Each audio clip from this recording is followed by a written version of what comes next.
Hi there, today I'm going to show you how to recover a bogged four-wheel drive using a traditional hand winch and using a high lift jack as a winch.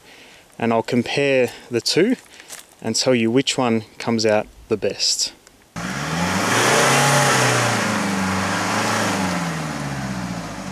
Our goal will be to recover this four-wheel drive using either one of the two hand winch methods. Starting with the high lift jack, we've got 9 meters of 8mm chain, and that's a grade 70 chain. That's 3.8 ton rated. I've taken the base off the jack and I've got a 8mm connecting link here for the chain and a grab hook there. And then on this chain we've got a lug link and also another grab hook there. I'm going to use a lift mate, and at the top there I fitted the jack mate. So I've set up the jack now with 2 tree trunk protectors, and that's just to give me an extra length so when the handle does go up it won't bottom out on that tree.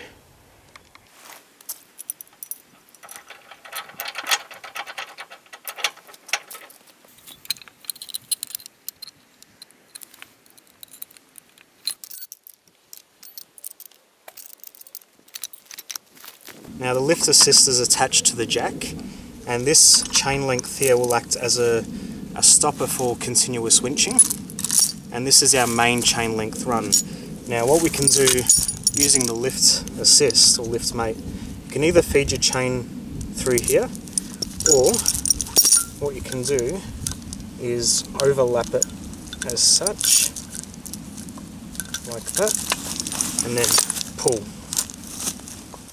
Now we just tension the main chain line as such, and using the grab hook grab onto a chain link.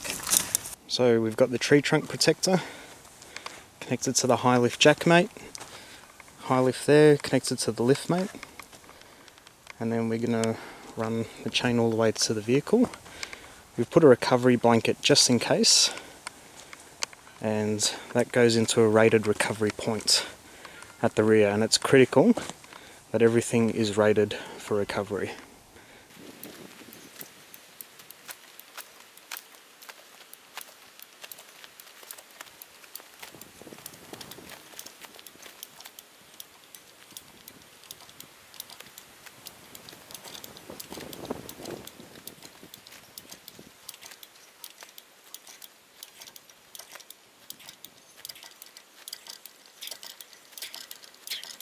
So we've completed one stroke. Now the high lift has maxed out, so it's just a matter of resetting that chain now.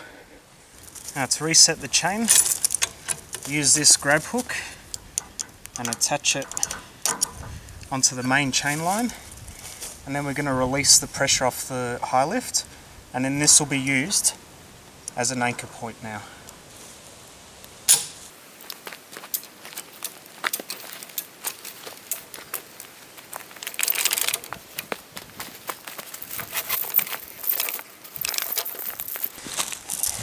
Now that the pressure's on this main chain line, we'll just reset this main chain length here, such, like that, and then we hook it down on the other chain main line here. Okay, now when that jack has tensioned the main line, then we can release that other grab hook.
Using the high lift as a winch, it took us about 4 resets to recover the vehicle to a point where we can just drive it out now.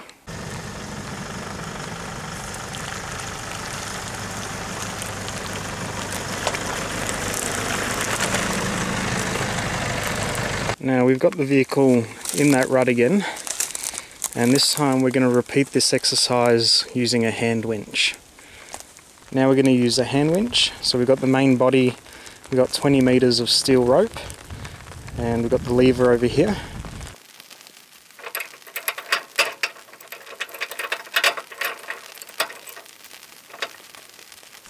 Now this is a tricky part with the hand winch, is you have to activate this clutch mechanism. So what you do is you put both levers in the forward position, and then you're meant to push this in.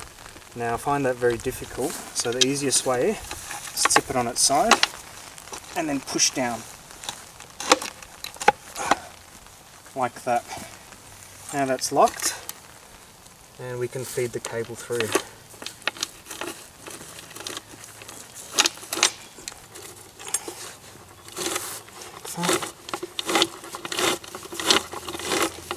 We do that until all the wires through, the rope is through, and we can tension it up.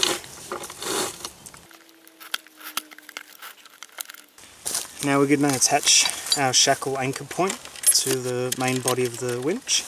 So to do that, we just pull this pin out like that, feed the shackle through,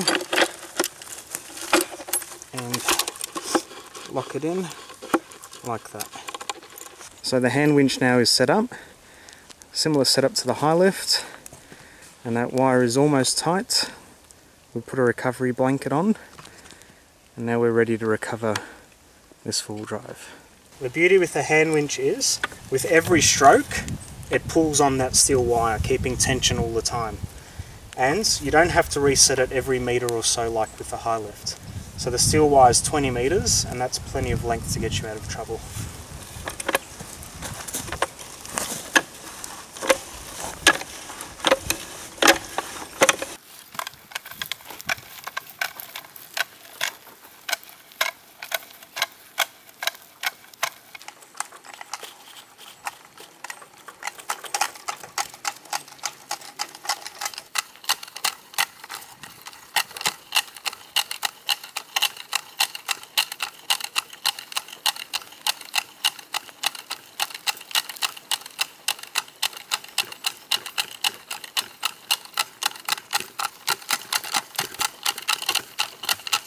Using the hand winch, we've managed to recover the vehicle a lot quicker and with a lot less effort.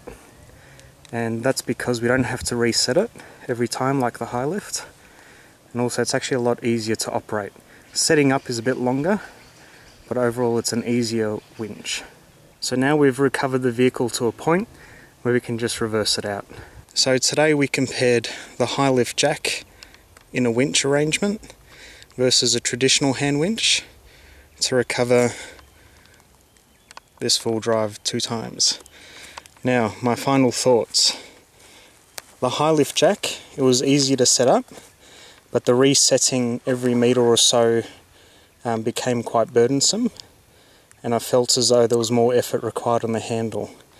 Now, in the arrangement I've got, the high lift will cost around $70 for this one, or $170 for the original high lift.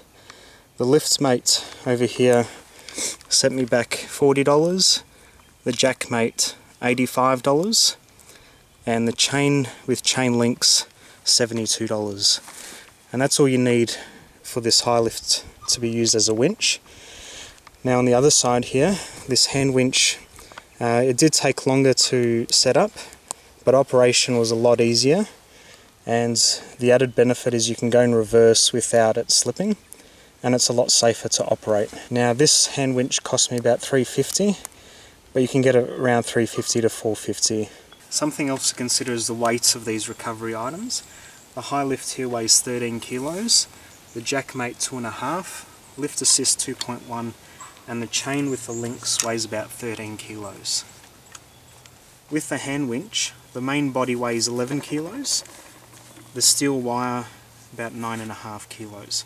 So this arrangement is a lot lighter than the high lift jack arrangement. So the high lift is a super practical tool when it comes to off-road. Not only can you clamp, winch, lift, spread, it's a very, very powerful tool. But for winching, I rate the hand winch as the better option. Safer, easier to use, less fiddly. Sure, setup time is a bit longer, but overall it's an easier winch than the high lift. So that's the conclusion of the winching. I hope you found this informative and you can make a good decision when it comes to purchasing either one of these tools. Don't forget to like this video and subscribe to my YouTube channel. Thanks for watching.